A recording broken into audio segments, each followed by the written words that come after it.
सीधे शुरू करते हैं। आज के इस खास विश्लेषण में हम एक बेहद दिलचस्प और दिल छू लेने वाली कहानी पर बात करने वाले हैं। चमत्कारी गाय की कहानी। खैर, नाम सुनकर शायद लगे कि ये कोई आम लोक कथा है, लेकिन सच मानिए, ये आस्था, कर्म और निस्वार्थ भाव से मिलने वाले उस अंतिम इनाम की एक बहुत ही पावरफुल जर्नी है। इसमें हम उमेश और पूनम नाम के एक बहुत ही साधारण किसान जोड़े की जिंदगी में झांकेंगे। ये कहानी हमें बताती है कि जब जिंदगी में सब कुछ, मतलब लिटरली सब कुछ खत्म होता हुआ दिखे, तब भी इंसानियत और दया का रास्ता क्यों नहीं छोड़ना चाहिए। आगे हम देखेंगे कि कैसे उनका एक अटूट विश्वास एक ऐसे बड़े चमत्कार को जन्म देता है जो सब कुछ पलट कर रख देता है। चलिए इस सफर को शुरू करते हैं। तो कहानी की शुरुआत होती है एक बहुत ही गहरी सोच के साथ। उमेश और पूनम कोई बहुत अमीर या पैसे वाले लोग नहीं थे। सच कहूं तो वे काफी गरीबी में जी रहे थे, लेकिन उनका दिल बहुत बड़ा था। उनका एक डेली रूटीन था, हर सुबह मंदिर जाना, शिवलिंग पर थोड़ा सा दूध चढ़ाना और बाकी का सारा दूध मंदिर के बाहर बैठे गरीबों में बांट देना, बिना किसी स्वार्थ के। एक दिन एक रहस्यमयी संत ने उन्हें ये सब करते देखा। उन्होंने पूछ ही लिया कि भाई, तुम सारा दूध भगवान को ही क्यों नहीं चढ़ा देते। इस पर उमेश का जवाब सुनने लायक था। उसने कहा कि भगवान ये नहीं देखते कि कलश में दूध कितना है, वो तो बस मन का भाव और प्रेम देखते हैं। उसकी ये बात सुनकर संत मुस्कुराए और उन्होंने एक बहुत ही पते की बात कही, सुकून धन से नहीं, दया से आता है। और सच में गरीबी में भी उनका ये जो निस्वार्थ भाव था ना, वही उनकी सबसे बड़ी ताकत थी। लेकिन जिंदगी हमेशा एक जैसी कहाँ रहती है। एकदम से उनकी जिंदगी में एक ऐसा तूफान आया, मेरा मतलब है सच में एक भयंकर तूफान आया, जिसने उनकी सारी मेहनत पर पानी फेर दिया। जरा सोचिए कि चीजें कितनी तेजी से बिगड़ सकती हैं। सिर्फ 1 महीने के अंदर उनकी लहलहाती फसल, जो कटने ही वाली थी, पूरी तरह बर्बाद हो गई। अगले 2 महीनों में उनकी जो भी थोड़ी बहुत बची खुची जमा पूंजी थी, वो सब खत्म। और तीसरे महीने तक तो हालात इतने खराब हो गए कि बैंक वाले आधम के। किश्तें न चुका पाने की वजह से उनका ट्रैक्टर जब्त कर लिया गया। अब सोचिए उस परिवार पर क्या बीत रही होगी। भविष्य एकदम अंधकारमय था। ऐसा लग रहा था कि अगर जल्दी कुछ नहीं हुआ तो वो अपनी गिरवी रखी जमीन भी खो देंगे। ये सच में उनके विश्वास का सबसे बड़ा और सबसे कठिन इम्तिहान था। अपना ट्रैक्टर छिन जाने के बाद उमेश पूरी तरह से टूट गया था, और ये बहुत स्वाभाविक भी है। उसने आसमान की तरफ देखकर भगवान से शिकायत की कि जब मैंने हमेशा दूसरों का भला किया, तो मेरे साथ ही ऐसा क्यों। तभी अचानक से वो ही रहस्यमयी संत वहां फिर से आते हैं। उमेश ने वही सवाल संत से भी पूछा कि भगवान ने उनसे सब कुछ क्यों छीन लिया। तब संत ने एक ऐसी बात कही जो हम सबको याद रखनी चाहिए, कंधे भी भगवान उसी के मजबूत करते हैं जिस पर जिम्मेदारियां बड़ी देनी होती हैं। ये एक बहुत ही पावरफुल मैसेज था। संत ने उन्हें समझाया कि उनके साथ जो भी बुरा हो रहा है, वो किसी बहुत बड़ी वजह से हो रहा है, और ये कोई अंत नहीं है। मतलब कभी कभी हमारी जिंदगी का सबसे बुरा वक्त हमें किसी बहुत बड़े मकसद के लिए तैयार कर रहा होता है। अब आता है कहानी का सबसे बड़ा टर्निंग पॉइंट। सब कुछ हारने के बाद जब उमेश और पूनम अपने सूखे बंजर खेत को देखने गए, तो उन्हें वहां एक गाय मिली। वो गाय बेहद कमजोर और भूखी प्यासी थी। अब यहाँ एक बहुत बड़ी दुविधा थी। इमेजिन कीजिए, एक ऐसा परिवार जो खुद कर्ज में डूबा है, जिनके घर में खुद खाने के लाले पड़े हैं, वो एक गाय का खर्च कैसे उठा सकता है। उमेश ने बहुत ही प्रैक्टिकल बात कही कि हम इसे नहीं रख सकते, इसके चारे का खर्च हम अफोर्ड नहीं कर पाएंगे। लेकिन पूनम, उसका करुणा से भरा दिल ये मानने को तैयार ही नहीं था। उसने साफ कह दिया कि वे गौ माता को इस हालत में मरने के लिए नहीं छोड़ सकते। और जानते क्या हुआ? बिना अपने कल की परवाह किए, पूरी तरह से निस्वार्थ भाव से वे उस गाय को अपने घर ले आए। और फिर वो हुआ जिसकी किसी ने सपने में भी कल्पना नहीं की थी। उसी शाम वो गाय जोर जोर से आवाज करने लगी।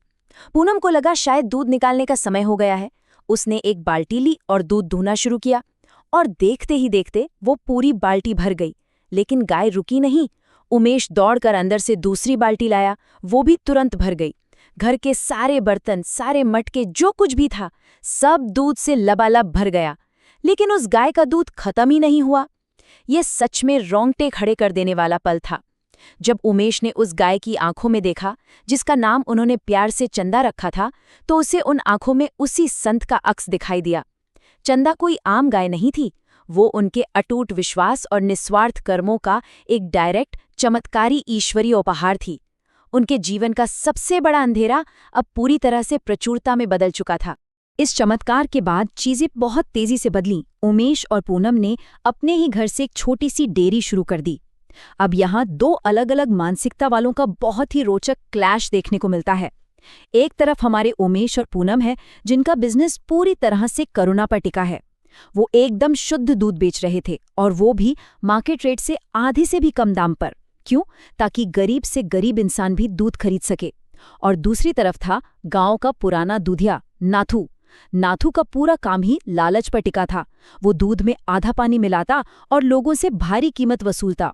जाहिर सी बात है, उमेश और पूनम की इस नेक सोच ने पूरे गांव का दिल जीत लिया, और देखते ही देखते उनके घर के बाहर लोगों की लंबी कतारें लगने लगीं।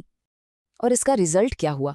उनका ये करुणा से भरा व्यवसाय इतना सुपर सक्सेसफुल हुआ कि कुछ ही महीनों के अंदर उनका सारा कर्ज एकदम शून्य हो गया, जीरो। बात यहां तक पहुंच गई कि बैंक के कर्मचारी ने खुद उनके घर आकर उनके खेत के कागजात उन्हें ससम्मान वापस कर दिए। देखिए, उन्होंने सिर्फ अपना बैंक बैलेंस नहीं बढ़ाया, बल्कि पूरे समाज का भी भला किया। ये इस बात का सबसे बड़ा सबूत है कि जब आप सही नियत और साफ मन से कोई भी काम करते हैं तो सफलता मिलनी ही है। उनका जीवन अब पूरी तरह से वापस पटरी पर आ चुका था। लेकिन भाई, जहां अच्छाई होती है वहां लालच भी अपनी जगह बनाने की कोशिश कर ही लेता है, राइट? नाथू, जिसका पानी वाले दूध का धंधा पूरी तरह चौपट हो चुका था, वो ये जानने के लिए बेचैन था कि उमेश इतना सस्ता दूध आखिर दे कैसे रहा है। उसने छुपकर चंदा का वो चमत्कार देख लिया, और भारी लालच में आकर उसने दिन दहाड़े मौका देखकर चंदा को चुरा लिया। उसे लगा कि अब वो इस चमत्कारी गाय से खूब सारे पैसे छापेगा, लेकिन वो भूल गया था कि कर्म का फल बहुत जल्दी मिलता है। चंदा कोई ऐसी आम गाय तो थी नहीं जिसे लालच की रस्सियों से बांध कर रखा जा सके। जैसे ही नाथू से ले जाने लगा, चंदा ने बहुत ही आसानी से अपना रस्सा छुड़ाया और वहां से भाग निकली, और नाथू बस हाथ मलता रह गया। उधर जब उमेश और पूनम को पता चला कि चंदा गायब है, तो उनकी जान हलक में आ गई। उन्होंने पागलों की तरह उसे हर जगह ढूंढा। ढूंढते ढूंढते जब उमेश सड़क पर पहुंचा, तो उसने वहां कुछ साधारण बेघर और भूखी गायों को देखा, और अचानक उसके चेहरे पर एक सुकून भरी मुस्कान आ गई। उसे बहुत गहराई से ये बात समझ आ गई थी कि महादेव ने चंदा को उनके पास सिर्फ उन्हें कर्ज के उस दलदल से निकालने के लिए भेजा था, और अब वो मकसद पूरा हो चुका था। चंदा के जाने से उन्हें एक नई दिशा मिल गई थी। उन्होंने तुरंत ये फैसला किया कि वो अपनी सारी नई संपत्ति का इस्तेमाल उन बेघर और आवारा गायों की रक्षा के लिए करेंगे जिन्हें सड़कों पर लावारिस छोड़ दिया जाता है, और इस तरह उन्होंने एक बहुत बड़ी गौशाला का निर्माण किया। यही बात हमें इस कहानी के सबसे गहरे और असली मायने तक ले जाती है कि असल में सच्ची संपत्ति है क्या? क्या ये सिर्फ बैंक में जमा किए गए पैसे या तिजोरी में बंद सोने का नाम है? बिल्कुल नहीं। सच्ची दौलत वो प्रचुरता है जो हमें पैसे जमा करने से नहीं, बल्कि लगातार किए गए निस्वार्थ कार्यों और एक साफ पवित्र दिल से मिलती है। उमेश और पूनम ने यही साबित किया। और हाँ, अगर आप सोच रहे हैं कि चंदा का क्या हुआ, तो चंदा कहीं गायब नहीं हुई थी। कहानी के आखिर में चंदा एक और गरीब और साफ मन वाले जोड़े, वृंदा और पारस के दरवाजे पर पहुंच जाती है, जिन्हें उनके निर्दयी भाई ने घर से निकाल दिया था। ये इस बात का परफेक्ट प्रमाण है कि चमत्कार और ईश्वरीय कृपा हमेशा उन लोगों को ढूंढ ही लेती है जिनका मन सच्चा होता है। तो अंत में ये कहानी हमारे लिए एक बहुत ही गहरा सवाल छोड़कर जाती है। क्या सच्ची संपत्ति वाकई धन में है, या फिर हमारे निस्वार्थ कर्मों में? उमेश और पूनम की ये पूरी जर्नी हमें सिखाती है कि जिंदगी में चाहे कितनी भी बड़ी मुश्किल क्यों ना आ जाए, हमें अपनी इंसानियत और दया का रास्ता कभी नहीं छोड़ना चाहिए।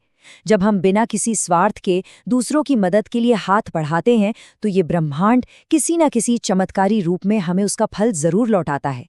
आज के इस पूरे विश्लेषण में हमने यही महसूस किया कि सच में करुणा से बड़ा कोई धन नहीं है। इस शानदार चर्चा में हमारे साथ जुड़ने के लिए आपका बहुत बहुत धन्यवाद।